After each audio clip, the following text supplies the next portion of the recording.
Hi everyone, Leah here. Today I'm joined with my fiance, Neil. You've seen him here and there on my socials, and we also filmed like him doing my skincare routine. Oh, wow. But it's been a long time. I just wanted to share an update with you guys that we are engaged.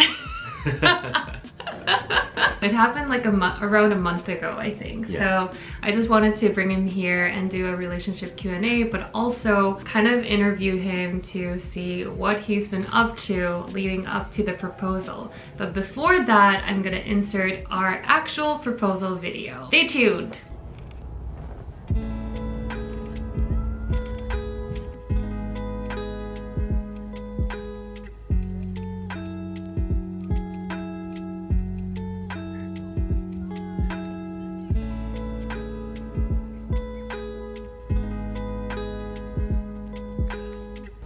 Congratulations, guys. Oh my god, what? I'm a little bit shocked. She was really not wanting to come down. She's just like, I don't understand why we need to keep her going. I want to go. We get it, we get it.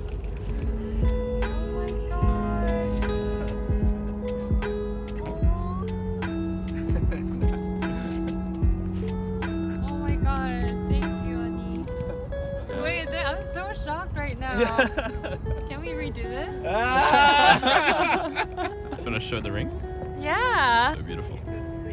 Oh my god. Back to senses. Oh gosh. Hi.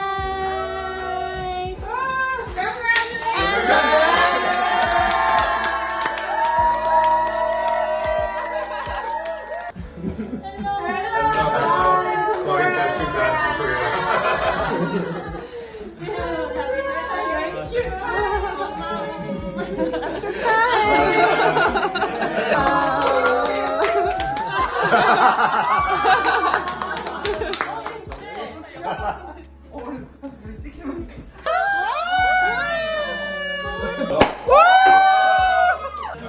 Cheers!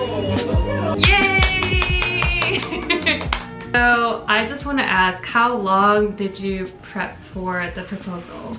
Gosh, the actual proposal probably since August or September, so maybe 3 or 4 months prior. From mainly getting the ring, asking for permission, which I also realized is not really a Korean thing to do in hindsight, and just a couple of months just figuring out when the right timing, because we're both startup founders. So a lot of people ask me, was I really surprised or was I shocked? Because I think a lot of women or a lot of people out there who get proposed actually do kind of sense that it's coming, but on the day of, I was literally surprised. I could not comprehend and process like everything that's going on when he was down on his knee. I was so shocked to the point where I forgot, or I couldn't even hear what he was saying when he was on his knees. I had to be quite entrepreneurial about it, in honesty. Like, I even had a VPN, a second Amazon account, so that, you know, Google doesn't track your ads and it doesn't pop up on her side, to trying to almost, well, not to go into too much details, but to like use the cover of one of her friend's birthday parties as our engagement celebration. All the way to coordinating my friends to be there to take photos and also video. Yeah, that was really sweet. It was a lot, but you know, you learn something from being a startup, just Yeah. to be a bit scrappy. But I will admit that I was probably a bit grumpy because I was trying to manage both my work and also organizing something for her. Yeah. Oh yeah. And I was really grumpy too, or I was like really sensitive at the time because I was traveling to California for work and it kind of got overextended, and because of the Airbnb situation that I had to move around hotels and Airbnbs 4 times in LA alone. So I was stressed out to the max, and I kind of noticed that he was sending me all of these calendar invites for the weekend that I arrived back in New York. and I was like really overwhelmed and stretched out to the maximum capacity. And he was like scheduling morning walk to the riverside, having brunch, going here and there, and dinner, checking into a hotel in New York City for a staycation. Wait, but I gotta say from my side of it, so Leah really loves, like, I guess, her calendar. She lives and dies by her calendar, and she's an acts of service love language. I'm more touch and words. And so I know for a fact that, you know, if it's not in the calendar, then it's not really legit. And so I was trying to like throw out little bits because I knew that she was super busy. I didn't want to like take her away from her weekend. The staycation was just an excuse because she'd been away for a long time, but you can imagine what it was actually for. When it actually came closer to the day, she was like, can you cancel the hotel? And I had to make up an excuse that the hotel was already prepaid. And she's like, you know, I've got a lot going on. And I was like, I myself was probably a bit too hyper-focused on just trying to like make this thing work. And she was like, well, you know, you can't cancel the hotel, like at least cancel the morning walk the day before. And I was thinking in my head, well then I just won't even propose because I had this whole plan. And so there was a lot of tension at the beginning, but anyway, learning lesson from there. You know, I learned from a lot of my friends not to make it too suspicious, and I don't think it was. The restaurant that I booked wasn't too fancy, but a place that we've celebrated a lot of milestones in our life. The reason why I wanted to cancel the hotel was that I was flying to Dallas the week after. So I was literally in New York City for just one single weekend. And all I wanted to do was to just chill at home and do nothing. And that's not typical me because on weekends I have to do something like really exciting, adventurous. So if it was just any other weekend and he scheduled all these things, I would have really appreciated. But then because of my hectic travel schedule, legit like couldn't take anything in at all. So I felt bad. Anyways, the hotel was canceled. And it worked out. It worked out because we had so much planned that actually it made it much more special. So on the day of, I wake up and then as scheduled on my calendar, we were supposed to go to this brunch place near Long Island City, or East River Park.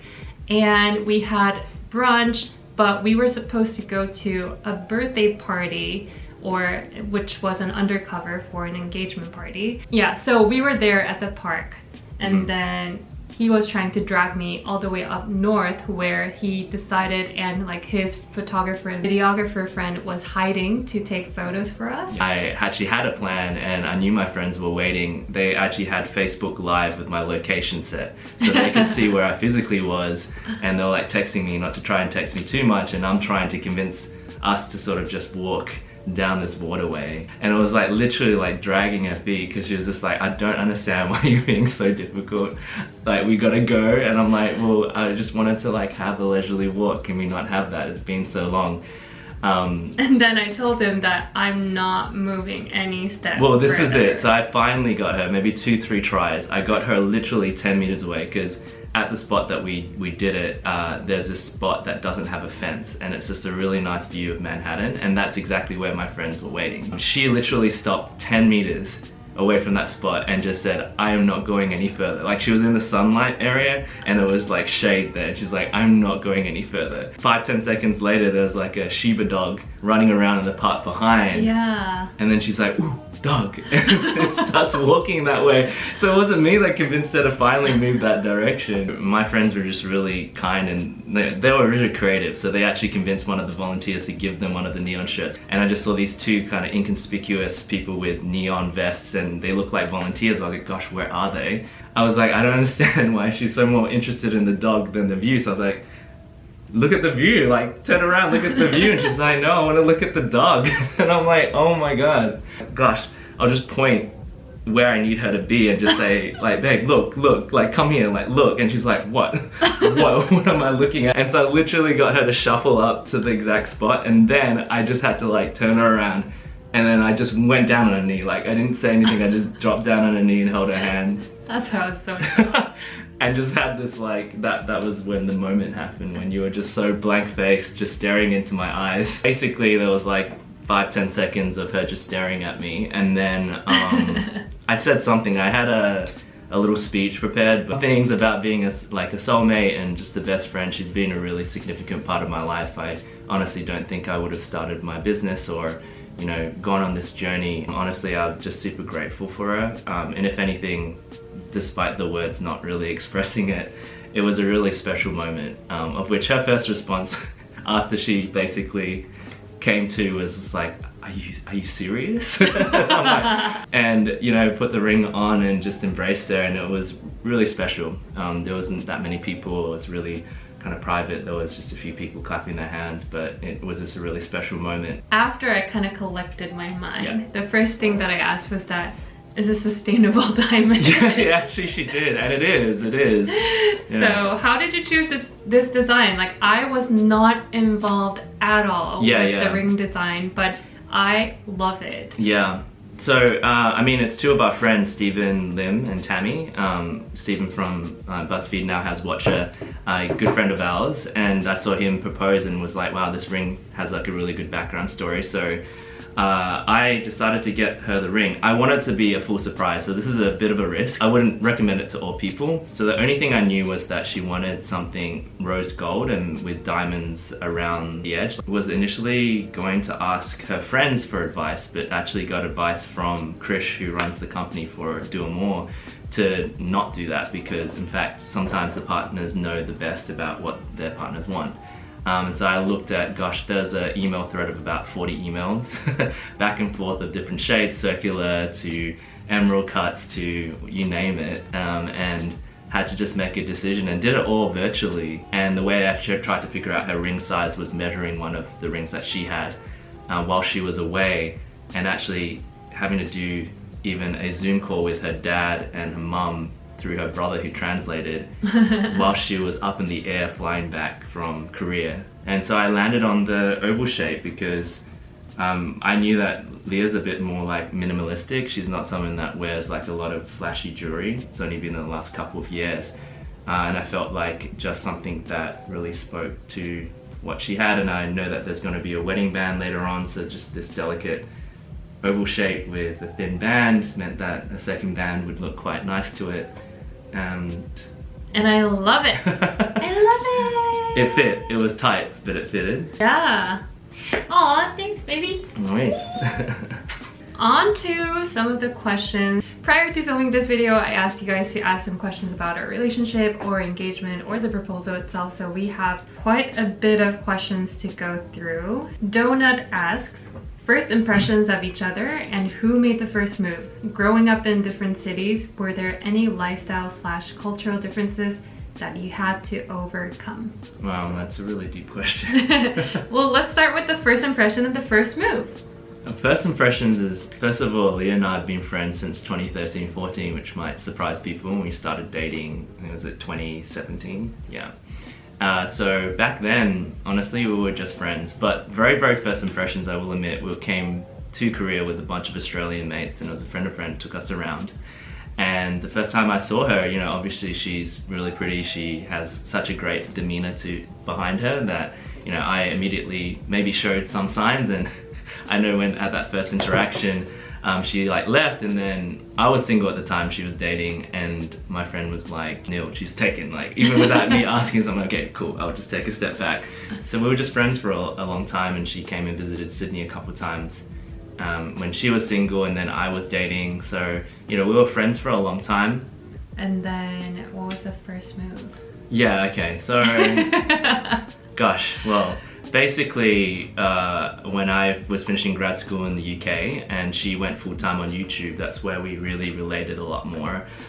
You know, when you take a big risk, I guess mine was like leaving Australia for the first time and going to a place that I had no idea anything about, and she herself taking a risk on herself to start work. We really started to chat a lot more, just relating to a similar chapter, even though they were super different. And when I graduated, I was supposed to go on a trip with her and one of our close friends who was also on that original trip. But she couldn't make the first 2 weeks of the trip. Grace did. Yeah, Grace. So Leah and I ended up, traveling, and I just didn't want to be friend zoned. I think at that time I knew that I liked her, and I just didn't want to be friend zoned. So I definitely made the first move. I thought of Neil as this like really smart, smiley, happy-go-lucky guy, and I didn't really think further of like this could be more than friends. But I think after, you know, keeping in touch, talking more, and kind of going through different similar kind of rocky transitional phases in our own lives respectively had kind of brought us together on the same page to be able to have more empathy for one another. So I think 2016, 2017 was the right time for us to come together and be more than friends. And then the other question was growing up in different cities. I was born and raised in Adelaide, South Australia. And I was born and raised in Korea, so there were definitely a lot of cultural, just lifestyle differences. Yeah, for sure. But we did both have, I think, Asian culture in some senses. There is overlaps in terms of family values, you know, food, the enjoyment of food. I can't really pinpoint any, or nothing really kind of got in our way. If anything, I think just really learning about his upbringing and him learning about my upbringing, it kind of enriched our relationship and kind of expanded our own worldviews in a way. One fun one is the fact that in Korea you have a lot of pachans. Panchan? Yeah, which is just like, it blew my mind. I was like, ended up being so many little things in our fridge, and that she likes variety of food, because like, I swear, I reckon Koreans have ADHD when it comes to food, just because you grow up with like 6-7 side dishes when you're eating, which is not like in Malaysian Chinese culture. We just have like 3 or 4 on the like a turntable, right? And so I was just so shocked that every single time our fridge would be like full of these panchans, and that was definitely something to get used to as a way of fun. Yeah. Okay, the next question comes from Miss Aurora 97.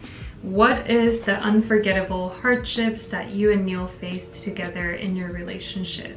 I think more than the cultural differences, we had this big difference in how we express and appreciate love. So as he kind of mentioned before, my love language is acts of service. I think just growing up in a very traditional Korean household, my parents weren't really used to expressing verbally, or they never really expressed their love in the way they would hug me, or you know, they would squeeze me. Like, that's not something that I grew up with. Instead, they went above and beyond to make sure that I'm comfortable and I'm provided. So acts of service is something that I was used to, and I am still used to, and I appreciate the most. I love doing acts of service to everyone, to my friends and to Neil. But his love language, what is it? It's touch and words, and basically an example to bring it full circle was when, you know, we started to like, you know, stay at each other's houses. I would do something like wash the dishes, and then expect her to at least say like thank you to me. And when she didn't, it really annoyed me, and she didn't understand. Whilst like she would organize a bunch of things on the weekend, and like I would just receive that act of service but not really reciprocate, and she'd be like, what's wrong with you? Like, why don't you do this? And learning how to express your love and how to receive love in each other's language has been, you know, it's still, I would say it's still work in progress. I'm definitely more verbal and probably a little bit more physical now, whereas he definitely does show a lot of acts of service, and he knows how to appreciate it now when he does see it. I think the main thing is the difference between selfish love and selfless love. That if you're alone and you're single, you learn to, you know, give and receive love, how you sort of receive and give love. Where I think it's a very narrow view of love, like not everyone receives it different ways. So I think it took the one acknowledgement from both our sides that this is not the only way that you can give and receive love, or the only way that you should give and receive love. Having to deal with your differences, it's tough at the beginning, but it can also teach you something. I love that, and I definitely agree. All right, next question comes from Elizaveta Cassell. Sorry if I'm screwing up your name, but you're asking, how has your relationship made a positive contribution to your life? For example, has he made you more self-confident? I can 100% answer with confidence that if it wasn't for him, I wouldn't be who I am right now. and I wouldn't, and let alone like have the whole side of creative beauty. He really does motivate me or really inspire me to just be a better version of myself. I think personal development aspect of things, like you do it yourself, but at the same time, it's so much better if you have a running mate together. Oh yes, that you could basically run with one another. Like there's always a situation where you feel like one person may be running faster than the other.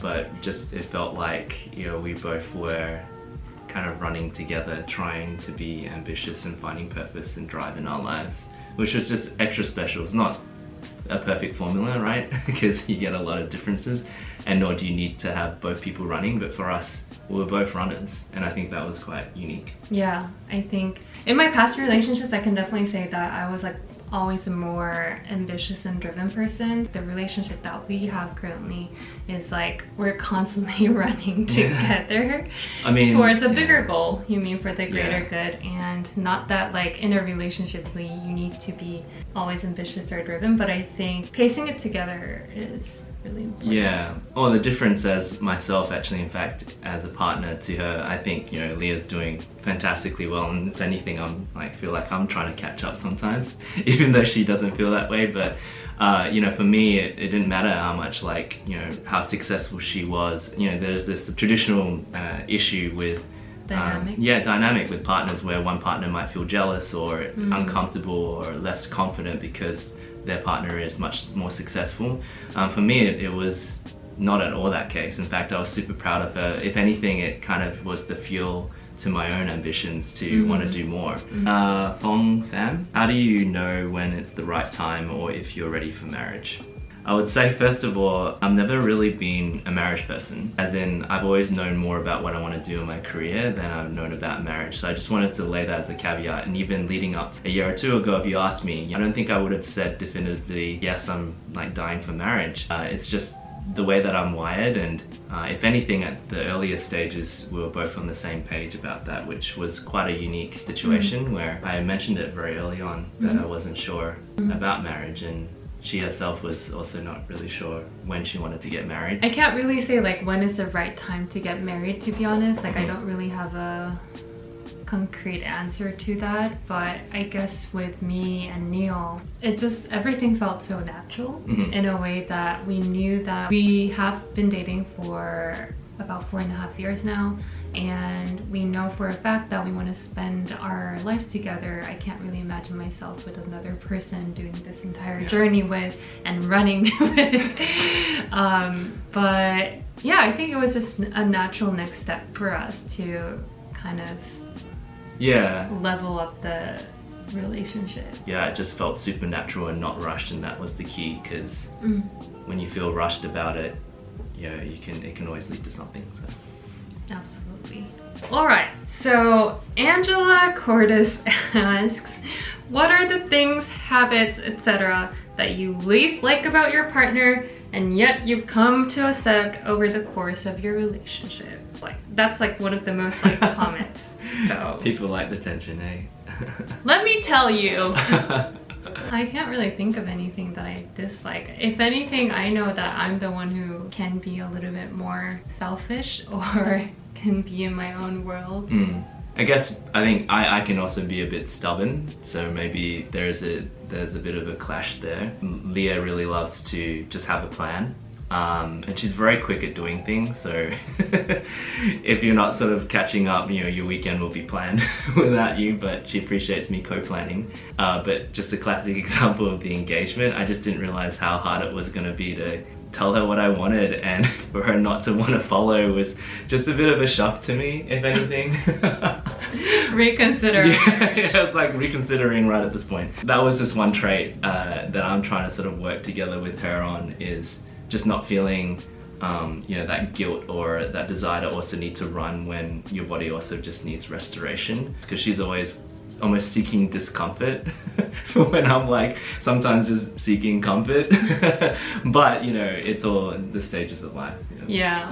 Another thing he gets annoyed at me is, I don't know if he gets annoyed at me, is I'm a morning shower person and he's a night shower person. And he finds me disgusting to go to bed. I like it. Like people, I was always taught to shower before you went to bed. I mean, it's not a big deal, but I'm just like, dude, we just like went out. Like, are you not? Yeah. So this is, a lot of bed talk. But basically, I get really cold in the nighttime when I go to bed. So I need to have my thickest socks on, heating blanket on, need my goose down comforter. Yeah, like in Australia, and Australia's hot, but it's also really cold during the winter.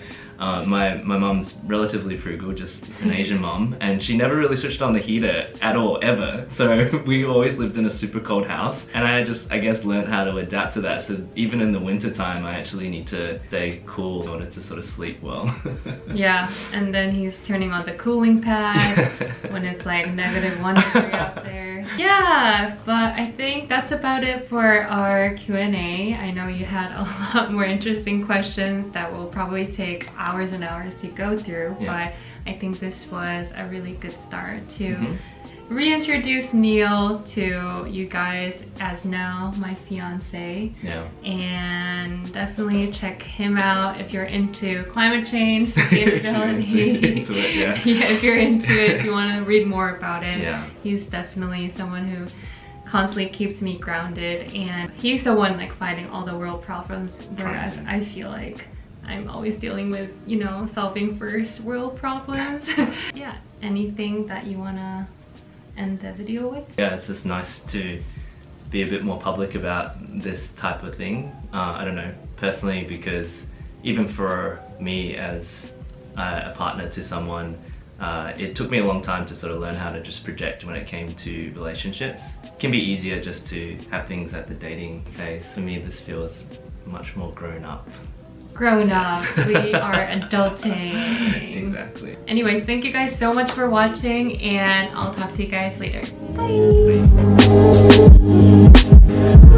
Bye.